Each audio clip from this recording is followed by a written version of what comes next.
Добрый вечер. В эфире информационный выпуск Амшикушара. Сейчас расскажем коротко о самых главных событиях сегодняшнего дня. В Сухуми и Очимчире прошел образовательный интенсив на тему успешной практики в области патриотического воспитания. У Национальной библиотеки имени Ивана Папаскир появился доступ к электронным архивам Российской государственной библиотеки. 5 миллионов рублей выделено на реализацию проекта по реконструкции хаба «Маяк».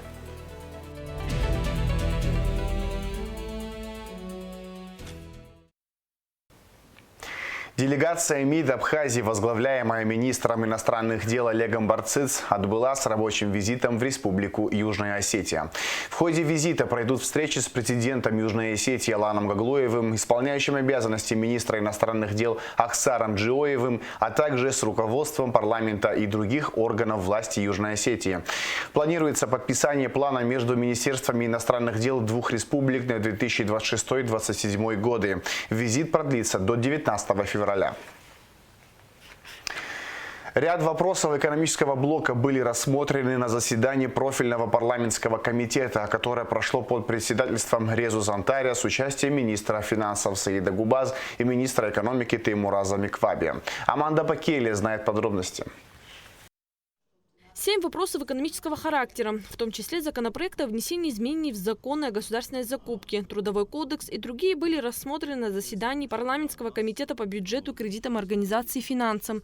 Одной из основных тем обсуждения стал вопрос предоставления льгот за оплату электроэнергии. Как известно, решением президента тарифы на электроэнергию до 1 апреля заморожены, но затем население ждет очередное повышение. Депутаты предлагают некоторые меры по стабилизации ситуации в этой сфере, а именно принять закон, временно приостанавливающий рост цен для основных категорий потребителей.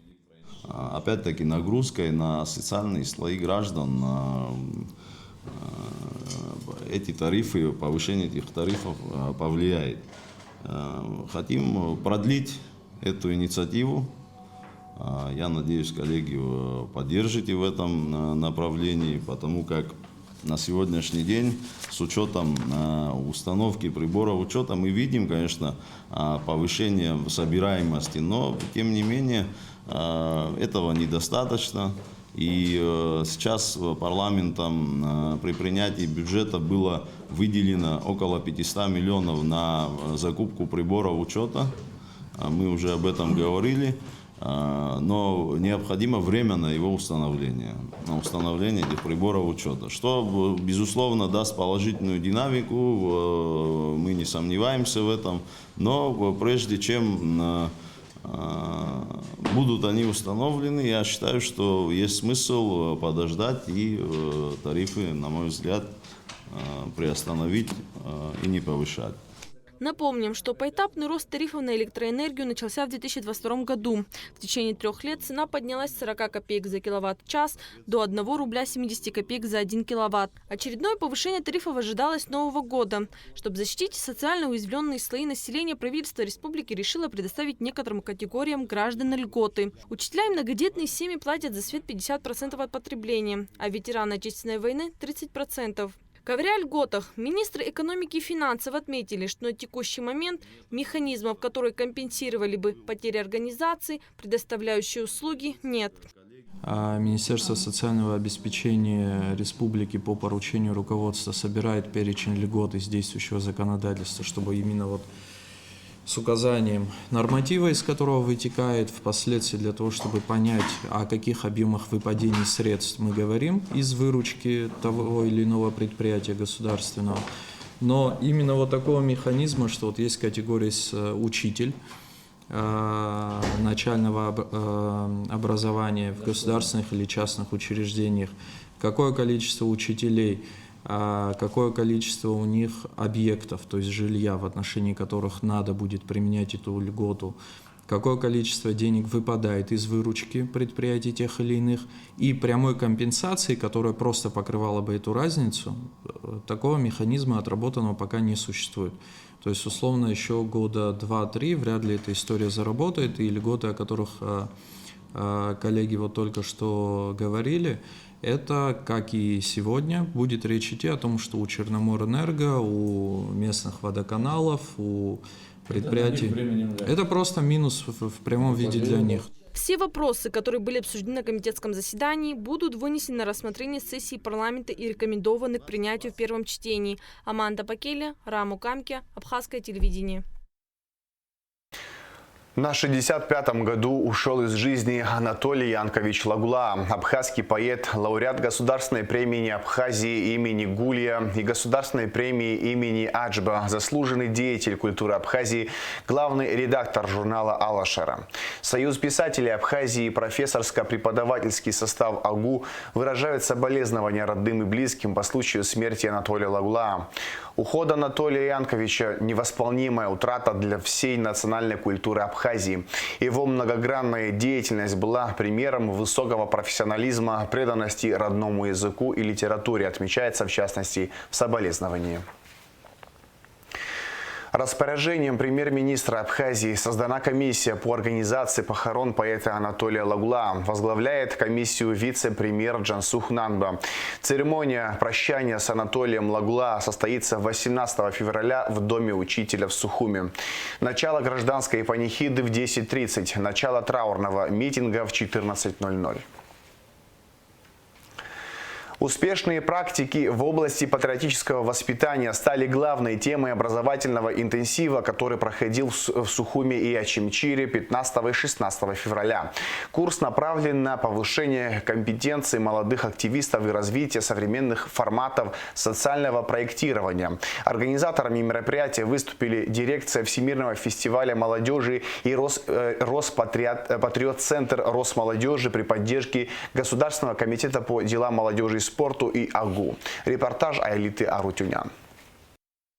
Программа интенсива объединила студентов вузов, представителей молодежных организаций, молодых активистов и специалистов в сфере работы с молодежью. Например, слушателям рассказали о поисковом движении России.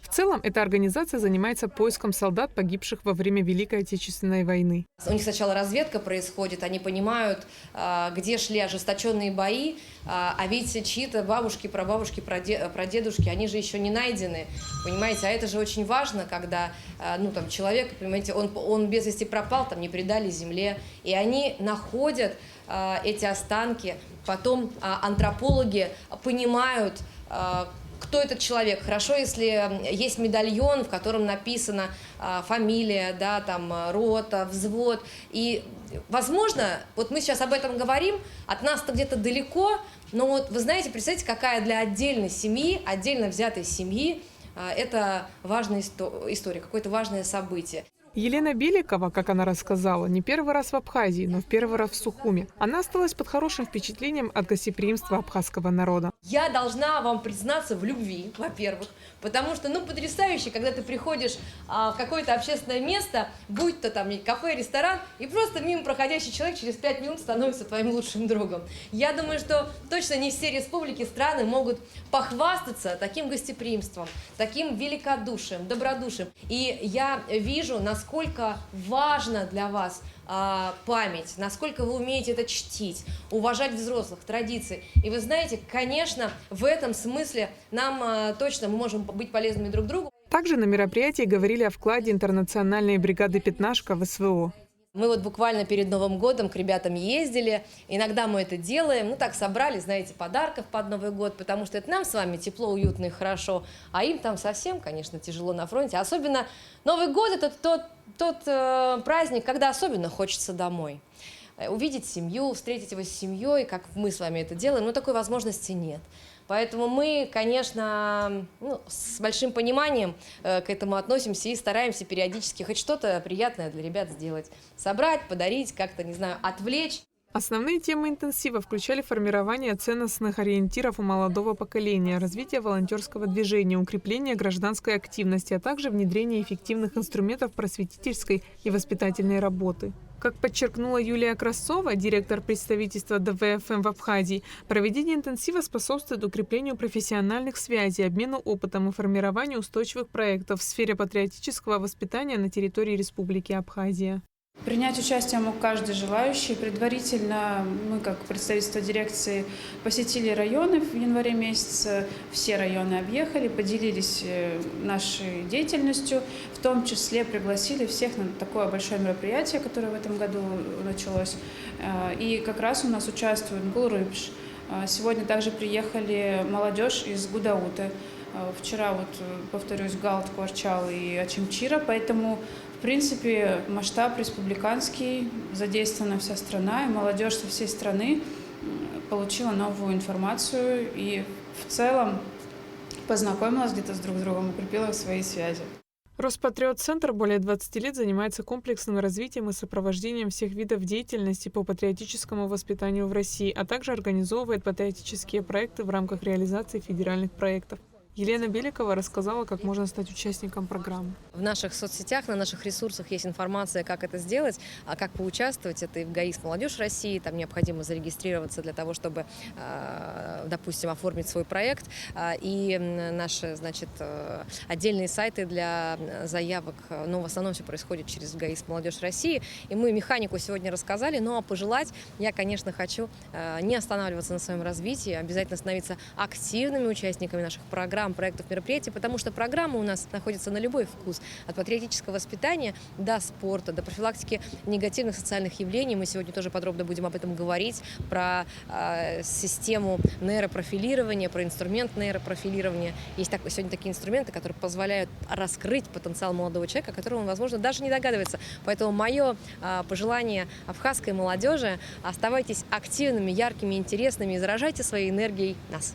Организаторами мероприятия выступили дирекция Всемирного фестиваля молодежи и Роспатриот-центр Росмолодежи при поддержке Государственного комитета по делам молодежи и спорту и Абхазского государственного университета. Айлита Арутюнян, Ахрамичпа, Абхазское телевидение.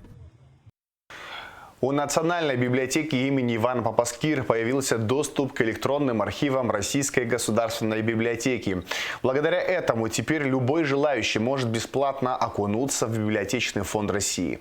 От рукописей до учебной литературы можно посмотреть все. Налач Хинджей расскажет детали.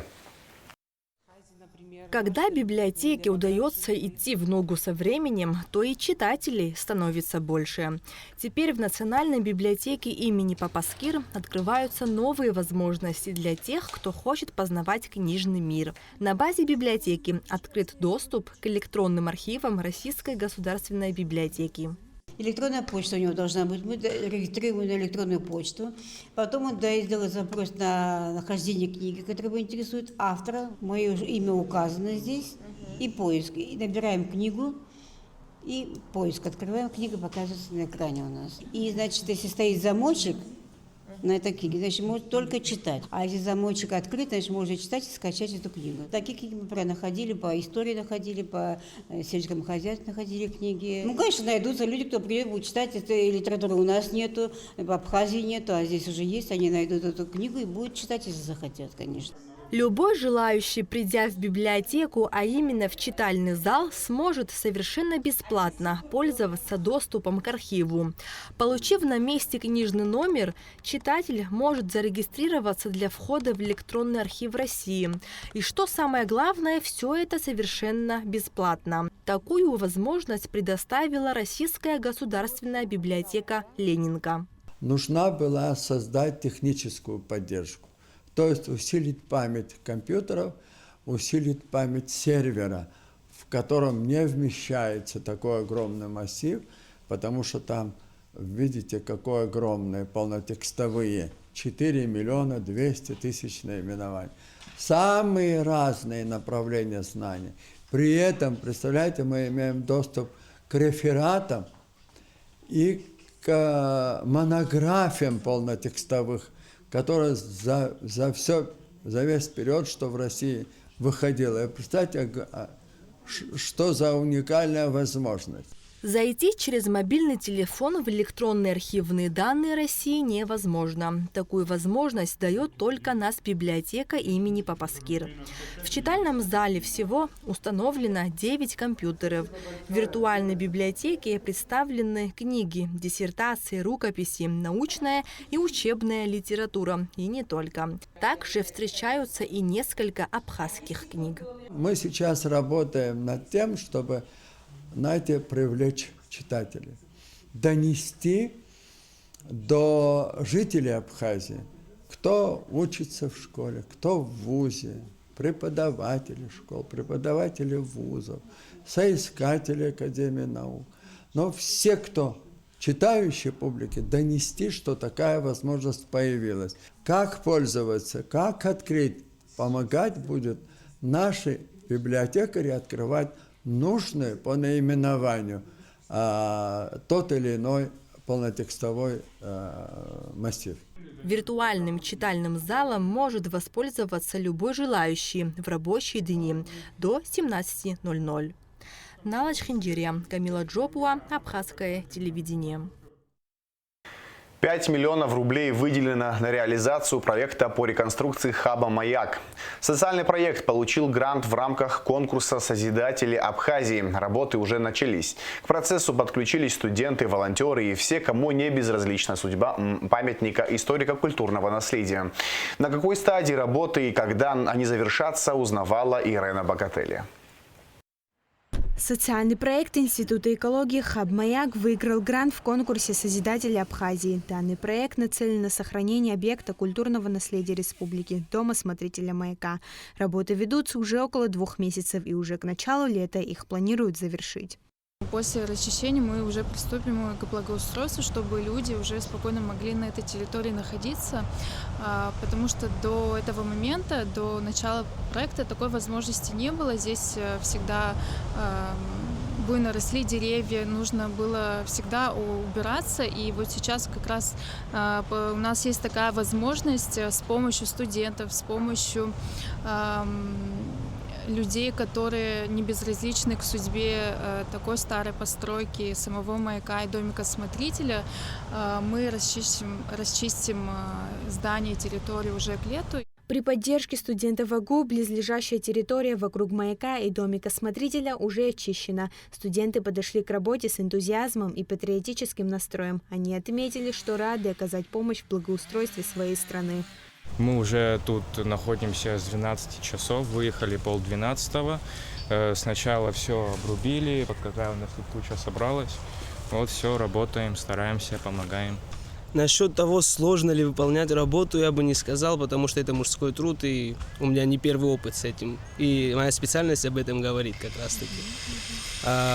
Принимать участие, да, конечно, приятно, потому что мы помогаем родной родине. Здесь ничего такого нет. И кто, если не мы? Проект несет социокультурный характер и призван собирать людей разного поколения. Каждый желающий сможет посетить отреставрированный дом смотрителя, где будут проводиться ряд мероприятий образовательного и развлекательного характера. Летом у нас пройдут различные мероприятия. Это будут тут и лекции, кинопоказы, творческие вечера. У нас будет постоянный эко-клуб в течение лета. Также мы открыты каким-то новым идеям. Если вдруг у кого-то появится какая-то идея, которую можно будет воплотить на этой территории, мы с радостью поддержим, поучаствуем. Также мы хотели бы здесь проводить фотовыставки, художественные выставки. В общем, идей очень много, и я думаю, программа будет интересной, насыщенной, и люди будут приходить сюда и с интересом проводить время.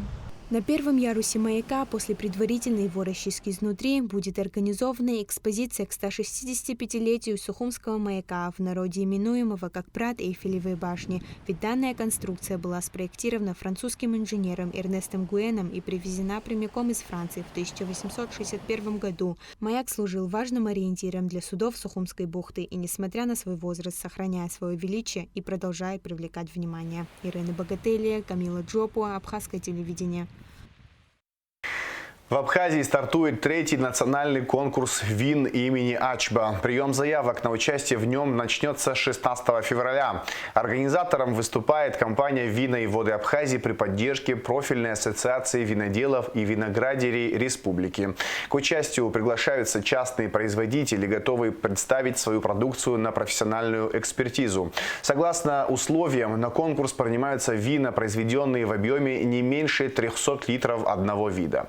Прием заявок продлится до 2 марта включительно. Итоги конкурса и церемония награждения победителей состоятся 26 апреля в рамках первого абхазского винного форума «Акачич-2026». Все участники, прошедшие этап дегустации, получат возможность представить свою продукцию на площадке форума. Инал Гаделия завоевал золото на международном турнире на призы президента Беларуси. Абхазский самбист выступал в весовой категории более 98 килограммов. В финале он досрочно одержал победу над россиянином Лазарем Цкаевым со счетом 8-0, сообщили в Госкомспорта. Инал Гаделия, обладатель многочисленных наград, представлял Абхазию на играх БРИКС в Казани, где завоевал бронзу. Признан лучшим спортсменом Абхазии в 2025 году. А сейчас расскажем о погоде. Во вторник, 17 февраля, в Абхазии местами возможен дождь. Температура воздуха ночью 8-13, днем 12-17 градусов тепла. Температура морской воды плюс 9 градусов.